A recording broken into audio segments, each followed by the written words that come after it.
welcome to the deep dive. Yeah.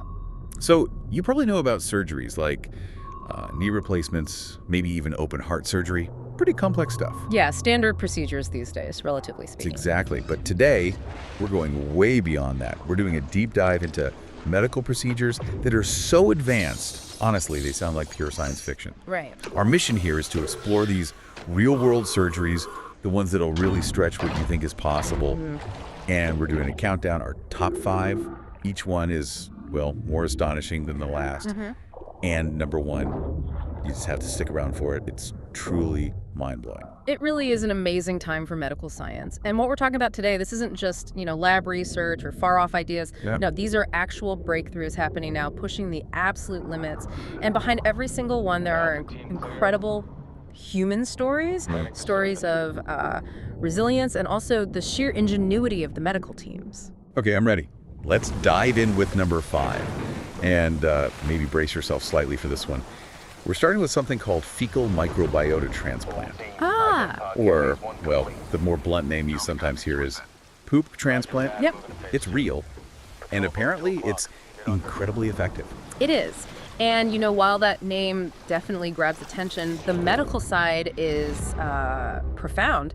This is a lifeline for people with really severe gut infections. Like C. diff. I've heard of that. Exactly. Clostridioides difficile, C. diff, often happens after, say, heavy antibiotics wipe out all the good bacteria. C. diff takes over, and it can be terrible, even fatal. Wow. So what they do is transplant healthy stool from a donor into the patient's gut.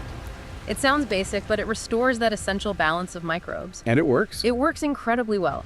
In many of those severe C. diff cases, honestly, putting the good bacteria back in is the only thing that works. It's the cure.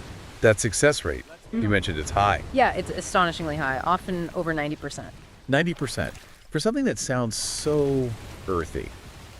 And I read it's not just for C. diff now. They're looking at it for things like obesity, even depression, and IBS. That's right. The potential is huge, and research is expanding. We're realizing just how much our gut microbiome influences overall health. So what's the big challenge then in using this simple idea for something complex like depression? It seems like a big leap from a gut infection. Well, that's a great point. The main hurdle is complexity and just how different everyone's microbiome is.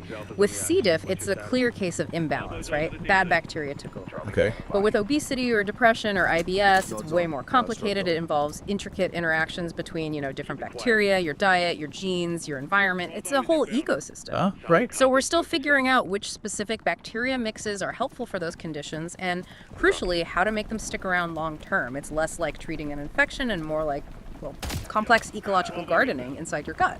Ecological gardening. I like that. Okay, let's shift gears completely. From the gut to something visually really striking. Number 4, rotationplasty. Yes. When I first read about this, honestly, my brain couldn't quite picture it. It sounds so incredibly bizarre. Can you just break down what this surgery actually is? Yeah, it definitely sounds counterintuitive, doesn't it? Yep. But rotationplasty is just a brilliant example of really creative surgical thinking. It's mostly used for certain bone cancers. Cancers in kids, I think I read. Often in children, yes, like osteosarcoma, especially when the tumor is right around the knee joint. Now, instead of a very high amputation, which really limits mobility later on, Right. the surgeon removes the cancerous part, the knee and surrounding bone. Then, here's the wild part. They take the lower leg, rotate it 180 degrees, completely backwards, and reattach it. So the ankle bone is now where the knee used to be. The ankle becomes the knee. Functionally, yes, for the prosthetic. The ankle joint acts like a new knee hinge, allowing for a much, much better, more functional prosthetic leg. It gives patients incredible mobility compared to other options. So, wow. The functional outcome sounds amazing. But I have to imagine, for a child, for their family, adjusting psychologically to seeing a limb that looks so different. Yeah. That must be huge. Oh, absolutely. You've hit on a really critical part of it. The physical results can be fantastic, truly life-changing in terms of activity, but the psychological journey is just as important. So what helps? Comprehensive support is key. Physical therapy, obviously, occupational therapy, but also really good psychological counseling for the child and the family. Patient stories often talk about, initial shock, maybe body image concerns, Sure. but also incredible resilience. Kids, especially, can adapt amazingly well. They figure out how to use the prosthetic, they incorporate it into their lives, their play. Many feel really empowered because they can do so much more than they could with a different type of amputation. It really shows how adaptable the human spirit is. Adaptability. That's a good segue to number 3.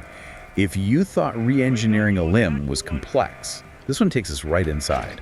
Well, the control center. There it is. Imagine a surgery where doctors remove, or at least disconnect, half of a person's brain, half of it, and they still function afterwards. This is called a hemispherectomy. It sounds like something out of science fiction, but it's very real, and it's probably one of the most dramatic proofs we have of the brain's plasticity. So why? Why would you ever do that? It's a last resort, typically for children who have absolutely severe, uncontrollable epilepsy. But the key is that the seizures are originating from and basically destroying just one hemisphere of the brain. So it's localized. Exactly. These seizures can be constant, devastating, even life-threatening. They prevent normal development. So by surgically removing or disconnecting that diseased hemisphere, you can often stop the seizures completely. And the other half just takes over. That's the truly incredible part. The brain rewires itself. That's neuroplasticity. The remaining healthy hemisphere learns to take on many, sometimes most, of the functions of the half that was removed or disconnected. That's mind-boggling. It is. Most of these patients go on to live full lives. They might have some weaknesses, maybe on one side of the body, or some visual field loss, but often surprisingly few long-term problems considering half their brain is gone. It just forces you to appreciate how adaptable our brains really are. Wow. Okay, moving on to number 2. This one is described as an ultra-rare surgery, but one that's profoundly changing lives. Penis transplant. Yes, an incredibly complex procedure and highly specialized, obviously. We're talking about microsurgery at its most demanding. What exactly does it involve? It's not just skin, right? Oh no, far from it. A full transplant means taking a penis from a deceased donor and meticulously reconnecting everything to the recipient. That includes tiny arteries, veins, crucial nerves for sensation, the urethra for urination, plus the skin. It's painstakingly complex. And who benefits from this? Who needs such a surgery? Typically, it's for individuals who've suffered catastrophic loss of the organ. This could be soldiers with combat injuries, victims of severe trauma or accidents, or sometimes cancer patients. Right. And the goal here, it's not just cosmetic. It's about restoring function, sensation, urinary control, and yes, sexual function too. These are all deeply tied to a person's identity, their quality of life. I read the first fully successful one was back in 2014 in South Africa. That's relatively recent in surgical terms. It is, yes. There had been earlier attempts elsewhere, but that South African case is generally cited as the first major success with good long-term functional outcome. Okay, so beyond the physical function, which is obviously huge. Right. What about the psychological side? Receiving such a, deeply personal transplant, it's not like a kidney saving your life directly, but it impacts identity so fundamentally. How do patients cope with that? That's a really insightful question. The psychological dimension is enormous, maybe even the most complex part for some. Losing the organ in the first place is often incredibly traumatic, a deep loss of self, of masculinity. I can only imagine. So the transplant offers this chance to regain not just function, but that sense of being whole again. But yeah, integrating it, accepting it long term, it's a journey. Patients need a lot of psychological support, both before the surgery and definitely afterwards. Dealing with body image, intimacy, just integrating this new part of themselves. It's profound reconstruction, physically and emotionally. A huge undertaking on every level. Okay. We've arrived at number 1. Okay. And this one, this takes us into perhaps the most audacious, the most controversial surgical concept ever really discussed publicly. Yes, the one that always sparks debate. The human head transplant. Or, perhaps more accurately, a full body transplant, depending on how you look at it. Yes. This concept, it's definitely out there. It captured headlines, didn't it? It really did. Dr. Sergio Canavero, right? Around 2015, he was everywhere, claiming he was on the verge of doing this. Yeah. Transplanting a person's head onto a donor body. That's the one. He generated a lot of media attention. But, and this is really crucial to state up front, this is purely experimental and intensely controversial. So it hasn't actually been done on humans? No. Absolutely not. To be very clear, it's only ever been attempted on animals, some monkeys, rats, and the result were, not successful in any meaningful long-term way. No real functional recovery, very short survival times. Many in the scientific community view the whole thing as more of a publicity stunt than feasible science right now. A stunt, okay. But even as just a concept, even if it's far off theory for humans, wow, it just opens up this massive Pandora's box, doesn't it? Yeah. Science, ethics, the actual meaning of life itself. Absolutely. What does this idea, just the idea of it, force us to confront about who we are, about consciousness, identity? Yeah. Is you just in your head? It hits right at the core of those fundamental questions, doesn't it? If you could transplant a head, where does the self reside? Is identity solely contained within the brain's structure and chemistry? Or is it tied to our entire body, our history, our experiences lived through that body? Right. This theoretical surgery forces us to grapple with definitions of, well, life, death, personhood. What makes you you? What ensures continuity of self? It pushes way beyond surgical technique into deep philosophical and existential territory. It makes you question the very essence of being alive and conscious. Okay, so we've covered some incredible ground in this deep dive, from the surprisingly effective poop transplants Oh, yeah. all the way to the, frankly, mind-bending idea of a head transplant.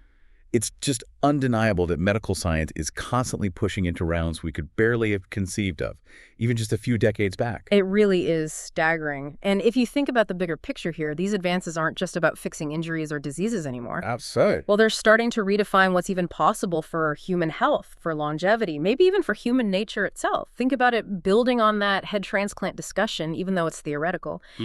It really pushes us to consider how we define life or the self, especially in an age where, body parts can be swapped, organs grown, maybe even parts of the brain altered or augmented someday. What does that mean for our future identity, for our understanding of what it even means to be whole? It's a profound question to think about. It really is. Something to definitely mull over. We hope you keep that curiosity going and keep thinking about how these medical marvels, both real and theoretical, might just shape our world and ourselves in the years ahead.